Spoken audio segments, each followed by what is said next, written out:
liberating Africa socially and economically. You're about to meet a group of amazing women, and they are doing great things within their field, and I can't wait to hear from them personally what they're doing in their own way to make sure that they are contributing to how we can liberate Africa economically and socially. So allow me to introduce my panel. Morning. So closer to me, I have Nyakan. She is the founder and CEO of Timeless Women of Wonder and governor of the Timeless Women's Conference, which is taking place in February. We'll share details later. I have Dr. Catherine Ichoya at the center, and she is the CEO of FEMCOM. FEMCOM, to be specific, is the Federation of National Association of Women in Business in Eastern and Southern Africa. So I can't wait to hear how she's also handling that aspect. And on my far end, I have Faith Vich. She is the founder and CEO of Global Women's Social Enterprise Denmark. Ladies, it's so good to have you with us here this morning. Good morning. Good morning. I think it's amazing. I love it when I see a group of women like this coming out and saying that they also want to tell their part of the story and how they're contributing to society. So liberating Africa socially and economically. Faith, I'll begin with you as I come down. When you think of liberating Africa, what image comes to your mind? What is your vision for Africa? What is Africa for you liberated? How does that look like? What is that picture for you? I think that's a little bit of an unfair question. Right. Go because ahead. Africa is so complex. Yes. And it's extremely rich. I don't think I can put how I perceive Africa in words. Mm-hmm. But just to give a little bit of an inclination of my thoughts on Africa and liberating Africa, I think I see a continent where people, all Africans from all walks of life on the continent work together and come together, be it socially and economically. I see an Africa where there are no trade barriers and a more expansive and strong inter-trade relations. I see an Africa where, there is a more inclusive freedom of movement, where Africans don't need to apply for visas, for example, to go and visit other countries. That kind of African identity that is collective. I see an Africa where the youth are able to relate to other youth on the continent and understand the different cultures, languages, and so on and so forth. So that's my vision, how I see it. I see it as a collective continent where we actually interact with each other and we have strong human relations, intercontinent, be trade, culture, economics, all around. That's your picture for a liberated Africa. Yes. I love it. One of togetherness, inclusion, where we embrace our differences, our culture, our diversity, and of course our extremely extraordinary rich history. Yeah. Dr. Catherine, what is your vision? What is your picture of a liberated Africa? One is where women are included in all the sectors. And when I talk about women, I'm talking about women at all levels, beginning with our women in the rural areas. Yeah. Have we forgotten our women in the rural areas? We have forgotten that they are the ones who are feeding the continent of Africa. We are the mothers of the continent. And being the mothers of the continent, we want to work closely with our mothers and our young ladies like you to ensure that we are going to liberate the continent together. In other words, I'm talking about inclusivity in all sectors. I'm coming from the Comesa region. I'm a CEO of one of the Comesa institutions. I was involved in the formulation of the Comesa gender policy and participated in the formulation of the African Union gender parity, and I know that it is possible. And through partnerships, support for one another, like the way we are supporting one another, I flew in last night to come and support my sister. Wow. That is the way to go. Why are partnerships important? Partnerships are so important because we cannot be able to make it alone. You need that support like the one you have given us. You just decided that you needed to be with us. there is that disconnect between the younger generation, the professionals, and the leadership, our women in the leadership. And if we don't work together, we are going to lose. There's time now for us to ensure that we handhold one another, support the leadership out there, especially our women who are there, with no apologies to make. Okay. Thank you. Wow. What's your vision for Africa? What is your vision for a liberated Africa? What does that look like for you? Yeah, my vision for a liberated Africa is pegged on looking back. Okay. Looking way back millions of years ago and looking at what Africa was. And then the midstream, where things kind of like shifted. Things shifted. I mean, you can find for a number of decades, Africa was termed the dark continent, the poor continent, you know, the struggling continent. And then our self-identity and esteem seemed to be very low, you know, as a people. And there was a break somewhere there. And so my vision then is looking forward, having looked back, looking at what we need to do, the generation that is alive today, what we do, to be able to turn and shift the narrative and the outlook of our continent and leave our continent, you know, for the future generations that will be actually a thriving one. So in my mind's eye, the vision that I have for a liberated Africa, and I tag it to socially and economically, is tackling what Africa has been deemed to be seen in the last decades, which is poor, dark, and struggling with a lot of challenges. So social solutions need to come, and they need to come from the continent. I mean, And they have to come from us. From us. Africans. Absolutely. We have to now take responsibility and be accountable for the role we play in solving the problems and connecting with the world, you know, to see what they have done, what we can learn from them. We don't need to reinvent the wheel, but now we connect based on the context of where we want to go. And so in my mind's eye, I see a prosperous, and I use the word prosperous, continent, where we are prosperous as a people. Because people look at richness, money. It's not about that. It's holistic prosperity. You know, a social, you know, a healthy nation socially, a healthy nation financially, a healthy nation intellectually. Look at our creative talents, the potential we have as a continent. We have such diverse, you know, intellectual property, creativity, skills. Look at the resources on the continent. Our generation must really, really step up and unlock that potential, the human resource potential, the natural resource potential. So I see a continent where we are starting to harness, to explore, to bring out the value, to add value, to bring finished goods, to produce, to export, to reposition ourselves on the global platform as an equal player, you know, not as an inferior player, not as a weak player. And therein lies my next question. We've already started the process. Yes. It will have to be a process. Absolutely. Of years. It can be done like that. It can be done, we can say a timeline of 6 months or a year. It has to be a process. And that's where Dr. Catherine said, where you involve her generation and our generation. And our generation will then involve the next generation. Absolutely. It has to be a process. Absolutely. But we started it. Absolutely. And for us, and you can see the conversation here, I really agree with my sisters and my mother here, that you know, we need to look at intergenerational and ourselves look at the next generation that's behind us and to harness, to invest, to produce, you know, wealth that will be enjoyed hundreds of years when we are gone, which is why we know our organization is called Timeless, you know. It's looking beyond our generation, you get? Yeah.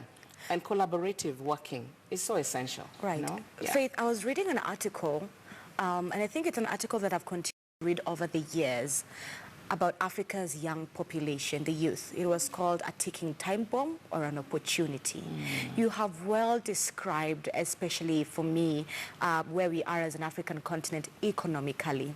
It is so difficult for an African to visit another African country where you find outsiders get to do business and get to travel within the continent much easier. Why is that so? Is it that we are not keen on each other in terms of our neighbors? Is it about the xenophobia that we have on the African continent? Why is it that it's so much easier from someone outside of the African continent to come in and prosper economically than fellow Africans? And here we are talking about liberating the continent socially, and economically?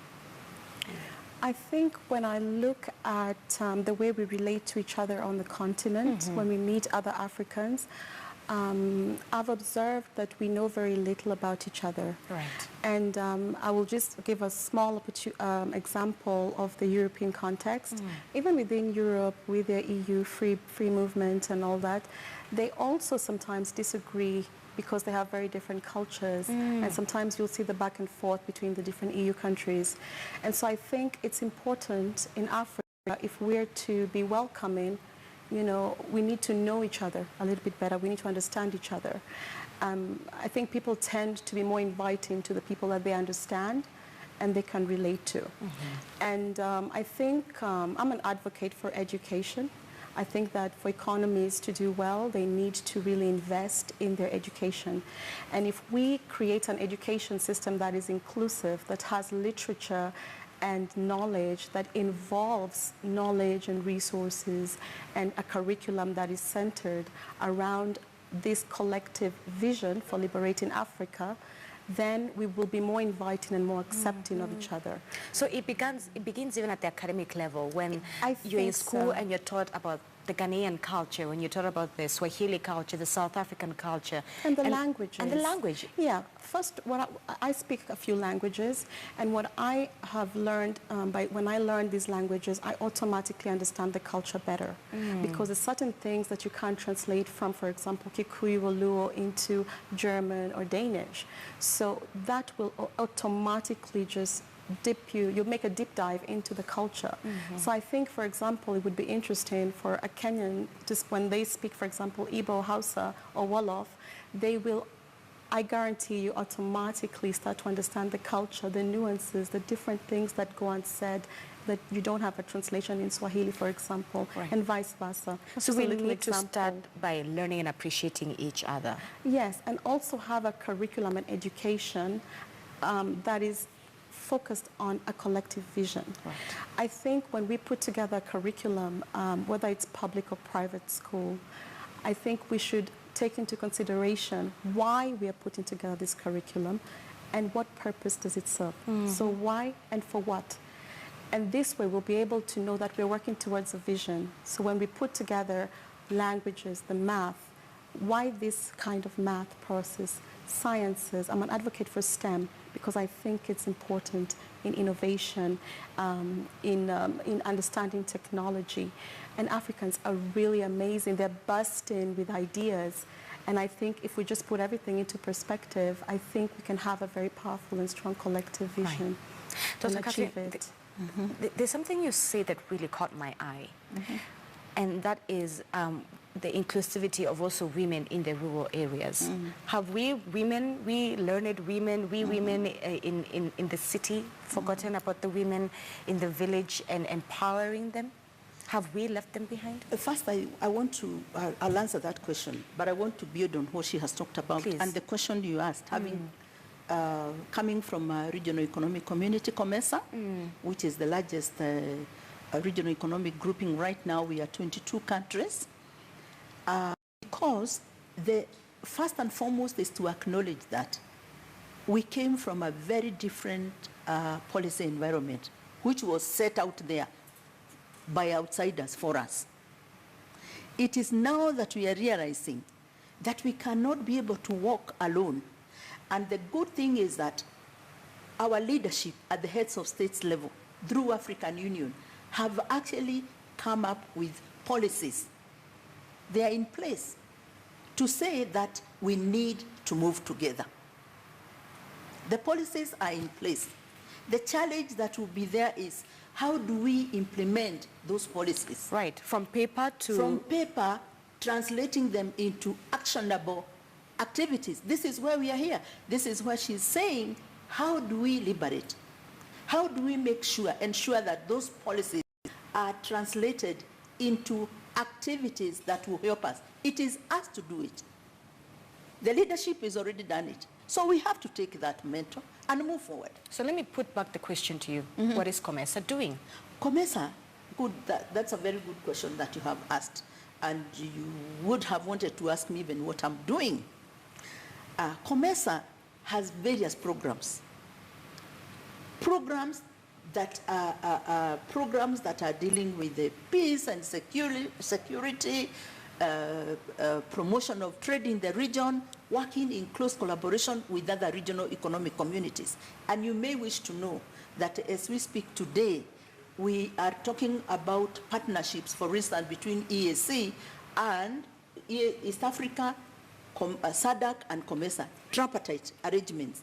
So really, by the year 2025, we are talking about a continent that is going to be speaking as one in terms of facilitating the movements of goods and services and people.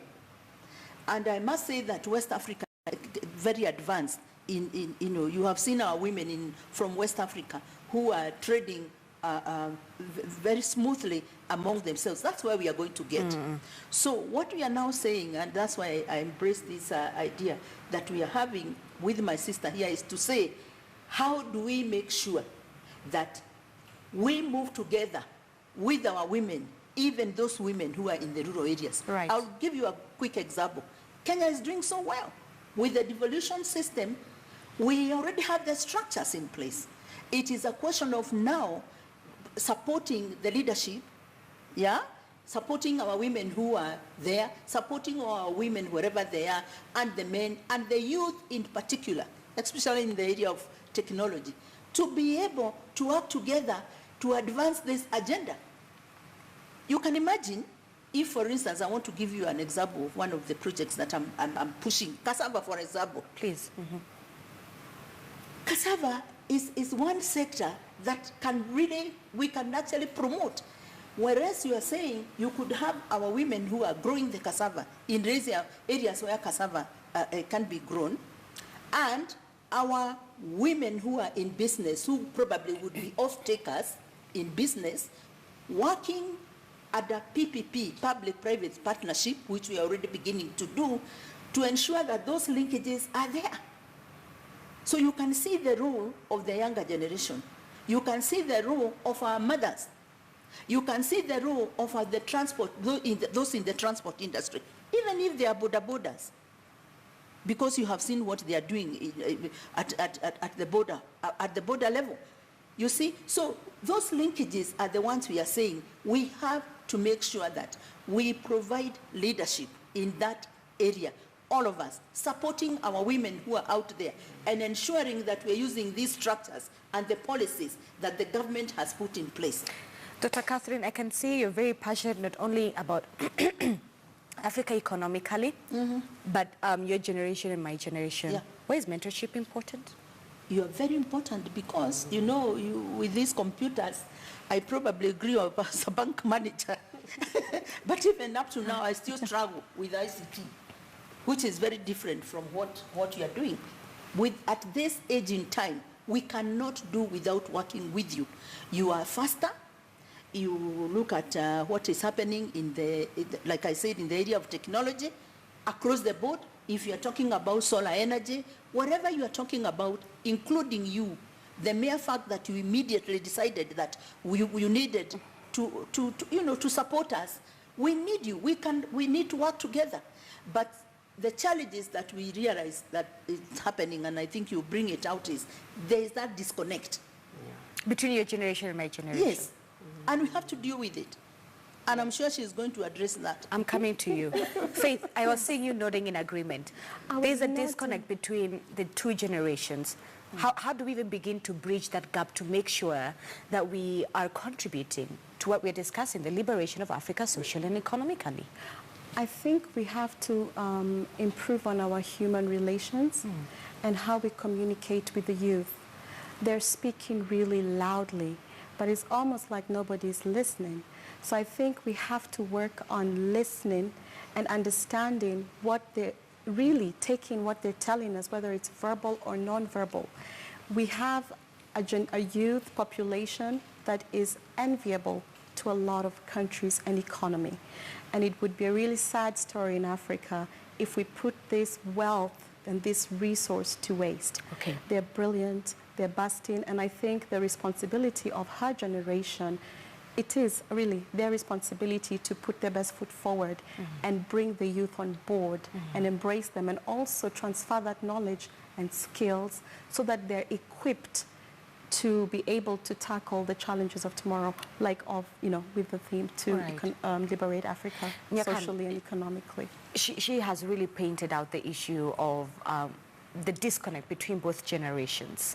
What other challenges are there that we are facing as an African continent that is prohibiting us from actualizing the dreams, the visions that I began by asking all three of you, what is your vision for a liberated Africa? What does a liberated Africa look like to you? So what are some of those challenges? I'll speak to them in part, and they will tie into what Dr. Catherine has talked about in faith. Number one, our values, okay? Right. Our values, our identity.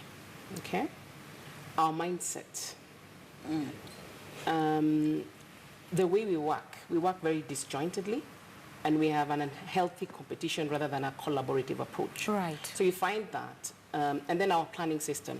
We plan on short-term cycles instead of long-term. If you look at the very developed nations and the world superpowers, they don't plan anything less than 50 years. They plan 50 to 100 years out. So they're looking generationally, they're looking at building gains, they're looking at structures that will carry forward what has been done today across all spheres, across the cultural, social, political, and economic. So it begins with us changing our mindset. Absolutely. And then planning for 50 years. Absolutely. Long term. Long term. And working together. Because you see, the role that each sector and each group of people, spheres of influence do, is important to the bigger picture. What government is doing to eradicate poverty is important, and you find the development agencies and development world is also trying to eradicate poverty. It's money, it's time, it's efficiency, that's involved. So if we're duplicating money and time, we take shorter and we're forever reinventing the wheel. You're behind the conference that is coming up. Yes. And this is an all-women's panel, and that's fantastic. Yes. But what's the role of also men? In fact, when I'm looking at what we want the continent to be doing to be able to grow forward, you're looking at the mindset, you're looking at the way we work, you're looking at long-term planning, and you're looking at inclusivity. So when we looked at inclusivity, okay, you found that a lot of areas of development, men are leading in those, politically, culturally, economically, and religious. Most of the leaders in those spheres of influence and at the decision-making point are men, which is okay. The thing, though, is when you're playing a game with 50% of the team, it takes a longer time to win. So when you bring the other half of the team in, you can win much faster, much quicker, and all of you have a greater gain. So with the Timeless Women of Wonder organization, when we set it up, we said, let's bring in women into the center of development alongside men. Now, it would not be strategic at all to be pushing forward, women's empowerment, women's inclusivity and inclusion without having men involved in that. Otherwise, you're duplicating and actually working against the gains for women. Why? Because men are really at the centers of power. They're the ones who are making the decisions, signing on the policies, he who has the gold makes the money. Releasing. Of course, that's exactly it. Releasing the finances. There's no way you're actually building things without money and without resources, right? Yes. So we have men at the center of everything. And what we're talking about, you'll find, it forms the center of what we have in the conference. It's a 3-day conference. You're looking at bringing in men and women leaders, top from all over, okay? And having conversations such as this. She alluded to mentorship. We looked at the multi-generational gap. And you find the leadership of today, the mid-leadership, the people in their 35 to 50. Then the older ones, there's a gap because this generation that's between 30 to 50 mostly, have sort of made it, kind of experienced, think they know it, and we have stopped to learn from what they have done, what their experience is, the knowledge that they have, and tap into that to make our life much simpler. The younger generation, the youth and the millennials, they're a microwave generation. They want everything quick. They're not patient. My generation. Your generation. Okay. A bit impatient. And so the mentorship is something that actually we're putting together. Yeah. Dr. Catherine is actually one of the mentors on our platform so that we can mentor the next generation of leaders and create that critical mass of leadership for the continent. All right, ladies, I'm afraid our time is up, Yes. but I would love to get closing remarks. Yes. And I'll start from Faith. Yes. But for you, Dr. Catherine, I have one specific question because you're involved in COMESA. Excuse me, I'm sorry. And that would be perhaps the role of our politics on the African continent. You mentioned all these amazing things, the policies and how intertrade. But at the end of the day, there's this thing called politics on the African continent, which goes ahead to influence all these things. And our political leadership on the continent is not the best.